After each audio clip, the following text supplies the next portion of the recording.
పాపం కడిగేస్తే పోతుందంటారు.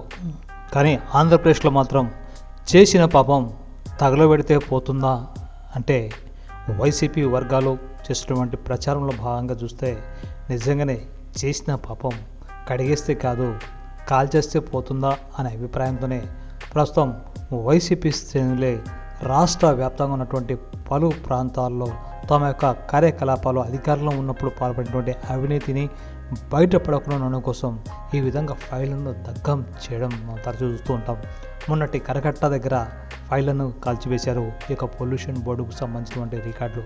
అలాగే మొన్న చిత్తూరు జిల్లా మదనపల్లిలోనూ ఈ విధంగా రికార్డుల తారుమారు చేసినటువంటి అప్పటి అధికార యంత్రాంగం తమ గుట్టు బయటపడకుండా కోసం ఏకంగా సబ్ కలెక్టర్ కార్యాలయం ఉన్నటువంటి రెవెన్యూ విభాగంలో నిప్పు పెట్టారు.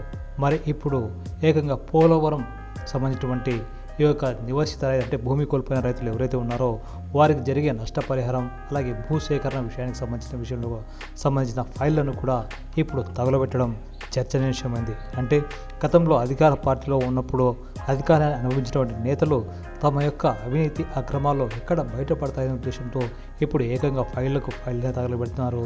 ఫైళ్లు తగలబెట్టిన సందర్భంలో ఏకంగా ప్రభుత్వ కార్యాలయాలకి నిప్పు పెడుతున్నారు. ఎటు చూసినా ఇప్పుడు ఆంధ్రప్రదేశ్లో ఫైల్స్ అండ్ ఫైర్స్ అనే విషయం ఇప్పుడు ఎక్కడైనా కొనసాగుతుంది. ప్రస్తుతం పోలవరానికి సంబంధించినటువంటి ఈ యొక్క భూ నిర్వాసితుల సంబంధించినటువంటి విషయంలో కూడా ఇప్పుడు అదే జరిగిందన్న అనుమానాలు వ్యక్తమవుతున్నాయి. మదనపల్లె సంఘటన దర్యాప్తులో ఉంది. అలాగే పొల్యూషన్ కంట్రోల్ బోర్డు సంబంధించినటువంటి ఫైళ్ల తగ్గ విషయం కూడా విచారణ జరుగుతుంది.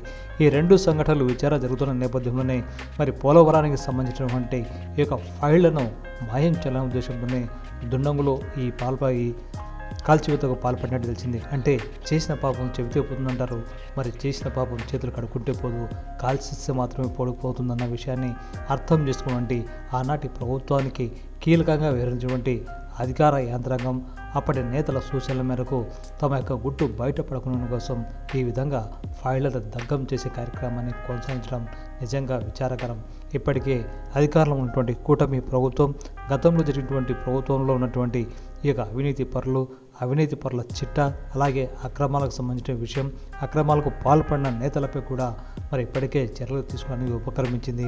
మరి అదేవిధంగా రెడ్ బుక్ భయం కూడా ఆనాటి పాలకులను భయపెడుతుందా అంటే ఈనాటి సంఘటనలు చూస్తుంటే నిజంగానే భయపడి తమ గుట్టు ఎక్కడ బయట పడిపోతున్న ఉద్దేశంతోనే కనీసం సాక్ష్యాల యొక్క అనవాళ్ళు కూడా లేకుండా ఉండాలన్న ఉద్దేశంతోనే ఈ విధంగా ప్రభుత్వ కార్యాలయంలోని ఫైళ్లను దగ్ధం చేస్తున్నట్టు తెలుస్తుంది. మరి ఇదే విధంగా రానున్న రోజుల్లో కూడా ప్రస్తుతం అధికార పార్టీలో ఉన్నటువంటి కొందరు నేతలు అన్నిటి ప్రతిపక్ష పార్టీకి అనుకూలంగా కోవర్టుగా వ్యవహరిస్తూ ఈ విధంగా ఫైళ్ల దగ్గానికి పాల్పడుతున్న విషయం కూడా ప్రభుత్వం కూర్చున్న సమాచారం.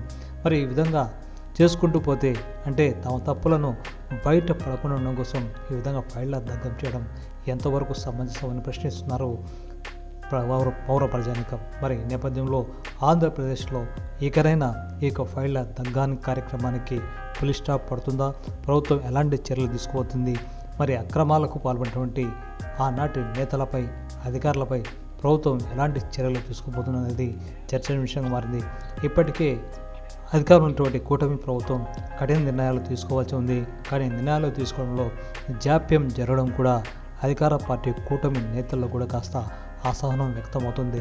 చంద్రబాబు మారాలి, కఠిన నిర్ణయాలు తీసుకోవాలి అన్న ఉద్దేశంతో నాయకులు సైతం తమ అధినేతకు బహిరంగంగానే చెప్తున్నారు. అందుకే అక్రమాలకు పాల్పడినటువంటి నేతల యొక్క చిట్టాను బయటపెట్టి చట్టం తన పని తాను చేసుకుంటూ పోతున్న విధంగా వ్యవహరిస్తే ఇలాంటి ఫైళ్ల దగ్ధం సంఘటనలు ఈ యొక్క దాడులు లాంటివి జరిగే అవకాశాలు ఉండవంటున్నారు రాజకీయ పరిశీలకులు.